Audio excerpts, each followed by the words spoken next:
Hello বন্ধুরা, আমার এই ছোট্ট মিনি ব্লগে তোমাদেরকে স্বাগতম। আর সন্ধ্যার টিফিনে যদি এরকম পেঁয়াজের পকোড়া থাকে তো আর কি লাগে। তো চলো বন্ধুরা, আমি আজকে বানাবো পেঁয়াজের পকোড়া। তোমরা পুরো ভিডিওটা দেখতে থাকো।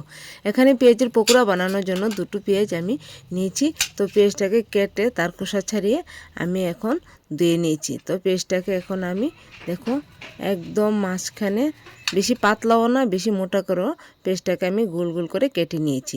এদিকে পেঁয়াজের পকোড়া বানানোর জন্য আমি নিয়েছি 2 টেবিল চামচ বেসন, মরিচ গুঁড়ো, হলুদ গুঁড়ো, চিলি সস, সয়া সস, দিয়েছি পরিমাণ মতো লবণ, দিয়ে একটু আমি হাত দিয়ে নাড়াচাড়া করে তার মধ্যে দিয়ে দিয়েছি বন্ধুরা পকোড়াটা একটু মুচমুচে এবং টেস্টি হওয়ার জন্য আমি এখানে 1 কাপ নিয়েছি উষ্ণ গরম দুধ।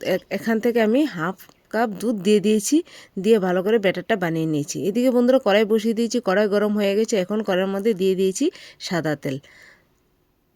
তো তেলটা আমার গরম হয়ে যাচ্ছে। এদিকে আমি বন্ধুরা যে ব্যাটারটা বানিয়ে নিয়েছি সেই ব্যাটারের মধ্যে পেস্টটাকে চুবিয়ে আমি এদিকে বিস্কুটের গুঁড়ো নিয়েছি। বিস্কুটের গুঁড়োর মধ্যে আবারও কুট করে আমি এখন তেলের মধ্যে দিয়ে দিয়েছি। দিয়ে একটু সময় নিয়ে উল্টে পাল্টে ভেজে নিলে রেডি হয়ে যাবে পেঁয়াজের পকোড়া। তো দেখো আমার পকোড়াগুলো একদম লালচে হয়ে ভাজা হয়ে গেছে। এখন আমি একে একে নামিয়ে নিচ্ছি। তো আমার সবগুলো পকোড়া ভাজা হয়ে গেছে। দেখো কীরকম লাগছে, অসাধারণ টেস্ট, মানে কি বলবো। তো বানিয়ে নিয়েছি যেহেতু, তো এখন খেয়ে দেখবো কীরকম হয়েছে। সেই টেস্ট, মানে কি বলবো, খুবই টেস্ট হয়েছে।